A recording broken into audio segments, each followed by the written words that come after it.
Good morning. நம்ம இந்த special சுச்சுவேஷனில் ப்ரெக்னன்சி அண்ட் ஹைப்பர் டென்ஷன் பற்றி பார்ப்போம்.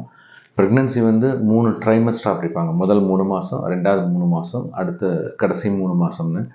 இந்த தேர்ட் ட்ரைமஸ்டர்னு சொல்லக்கூடியதில் வரக்கூடிய பிபி தான். அதாவது முதல் 6லேருந்து 7 மாதத்துக்கு பிபி எல்லாம் கம்ப்ளீட்லி நார்மலாக இருந்துட்டு அதுக்கப்புறம் நியூவாக ஸ்டார்ட் ஆகக்கூடிய பிபிக்கு பேர் ப்ரெக்னன்சி இன்டியூஸ் ஹைப்பர் டென்ஷன். அதாவது இதுக்கு அண்டர்லைங்காக கிட்னி ப்ராப்ளம் இருக்க வேண்டிய அவசியம் கிடையாது, இருக்காது. ஜென்ரலாக அந்த பிபியும் கண்ட்ரோல் பண்ணக்கூடியதாக இருக்கும்.